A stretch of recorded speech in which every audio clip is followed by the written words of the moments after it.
ಎಲ್ಲರಿಗೂ ನಮಸ್ಕಾರ ಸ್ನೇಹಿತರೆ. ಮಾರ್ಚ್ 9ನೇ ತಾರೀಕು ಭಯಂಕರವಾದ ಅಮಾವಾಸ್ಯೆ.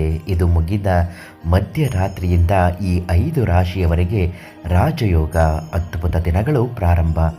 ಭಿಕ್ಷುಕ ಕೂಡ ಕುಬೇರನಾಗುತ್ತಾನೆ. ಹಾಗಾದರೆ ಅಂತಹ ಅದೃಷ್ಟವಂತ ರಾಶಿಗಳು ಯಾವುದು?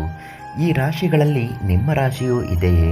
ಯಾವ ರೀತಿ ಫಲಗಳನ್ನು ನೀವು ಅನುಭವಿಸಬೇಕಾಗುತ್ತದೆ? ಪ್ರತಿಯೊಂದು ಮಾಹಿತಿಯನ್ನು ಇವತ್ತಿನ ವಿಡಿಯೋದಲ್ಲಿ ನಿಮಗೆ ತಿಳಿಸ್ಕೊಡ್ತೀವಿ. ಅದಕ್ಕಿಂತ ಮೊದಲು ನೀವಿನ್ನೂ ನಮ್ಮ ಚಾನಲನ್ನು ಸಬ್ಸ್ಕ್ರೈಬ್ ಮಾಡಿಲ್ಲ ಅಂದರೆ ಮೊದಲು ಸಬ್ಸ್ಕ್ರೈಬ್ ಮಾಡಿ, ದಿವ್ಯ ದರ್ಶನ ಕಾರ್ಯಕ್ರಮಕ್ಕೆ ಒಂದು ಲೈಕ್ ಮಾಡಿ. ನಾವು ಹಾಕುವಂತಹ ಪ್ರತಿ ಸಮಸ್ಯೆಗಳು, ಪರಿಹಾರ ಮಾಹಿತಿಗಳು ಉಚಿತವಾಗಿ ನಿಮಗೆ ಬಂದು ತಲುಪುತ್ತೆ.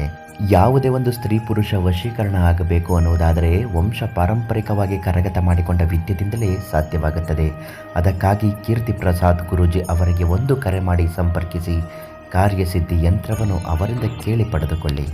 ಇನ್ನು ನಿಮಗೆ ತಿಳಿಸಿರುವ ಹಾಗೆ ಕೆಲವು ರಾಶಿಗಳು ಅಂದರೆ ಈ ರಾಶಿಯವರು ನಿಮ್ಮ ಕೆಲಸದಲ್ಲಿ ಉತ್ತಮ ಫಲಿತಾಂಶಗಳನ್ನು ಪಡೆಯಲು ನೀವು ಪಡೆಯುತ್ತೀರಿ. ಆದರೂ ನೀವು ಕೆಲಸದ ನಿಮಿತ್ತ ಇದ್ದಕ್ಕಿದ್ದ ಹಾಗೆ ಪ್ರಯಾಣಿಸಬೇಕಾಗಬಹುದು. ಪಾಲುದಾರಿಕೆ ವ್ಯವಹಾರದಲ್ಲಿ ಯಾರನ್ನು ಕುರುಡಾಗಿ ನಂಬಿ ವಿಶೇಷ ಸ್ನೇಹಿತರ ಸಹಾಯದಿಂದ ನೀವು ಹಣಕಾಸಿನ ಮುಗ್ಗಟ್ಟುಗಳಿಂದ ಪರಿಹಾರವನ್ನು ಪಡೆಯುತ್ತೀರಿ. ಉದ್ಯೋಗವನ್ನು ಹುಡುಕುತ್ತಿರುವ ಜನರು ಇಂದು ಒಳ್ಳೆಯ ಸುದ್ದಿ ಪಡೆಯಬಹುದು. ಕೌಟುಂಬಿಕ ಜೀವನದಲ್ಲಿ ಸಂತಸದ ವಾತಾವರಣವಿರುತ್ತದೆ. ನಿಮ್ಮ ಕೆಲಸದಲ್ಲಿ ಉತ್ತಮ ಫಲಿತಾಂಶಗಳನ್ನು ನೀವು ಪಡೆಯುತ್ತೀರಿ. ಅದು ನೀವು ಕೆಲಸದ ನಿಮಿತ್ತ ಇದ್ದಕ್ಕಿದ್ದಂತೆ ಪ್ರಯಾಣಿಸಬಹುದಾಗುತ್ತದೆ. ಹಾಗೂ ಎಷ್ಟೋ ವರ್ಷ ನಿಷ್ಠೂರದಿಂದ ಇದ್ದಂತಹ ಸಂಬಂಧಗಳು ಮತ್ತೆ ಹತ್ತಿರವಾಗಲಿದೆ. ಉದ್ಯೋಗದಲ್ಲಿ ನೀವು ಹೆಚ್ಚುವರಿ ಜವಾಬ್ದಾರಿಗಳನ್ನು ಪಡೆಯುತ್ತೀರಿ. ಕಾನೂನು ವಿಷಯಗಳಲ್ಲಿ ಜಯ ದೊರೆಯಲಿದೆ. ಹಳೆಯ ಹೂಡಿಕೆಗಳಿಂದ ಆರ್ಥಿಕದಲ್ಲಿ ಲಾಭವಿದೆ.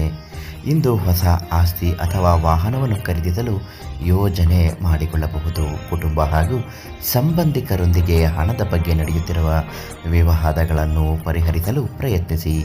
ಕಠಿಣ ಪರಿಶ್ರಮಕ್ಕೆ ತಕ್ಕ ಪ್ರತಿಫಲ ದೊರೆಯಬಹುದು. ನಿಮ್ಮ ವೃತ್ತಿಯಲ್ಲಿ ಹೊಸ ಸಾಧನೆಗಳನ್ನು ಮಾಡುವಿರಿ. ಉದ್ಯೋಗದಲ್ಲಿ ಜನರು ನಿಮ್ಮ ಕೆಲಸವನ್ನು ಹೊಗಳುತ್ತಾರೆ. ನೀವು ಕೆಲಸದ ಹೆಚ್ಚುವರಿ ಜವಾಬ್ದಾರಿಯನ್ನು ಪಡೆಯಬಹುದು.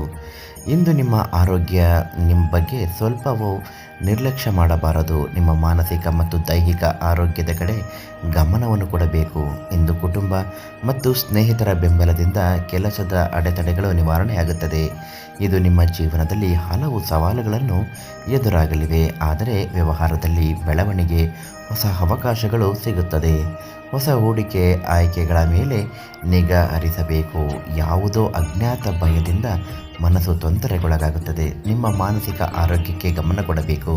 ಕೆಲಸದಿಂದ ಹೆಚ್ಚು ಒತ್ತಡವನ್ನು ತೊಡೆದು ಹಾಕಬೇಕು.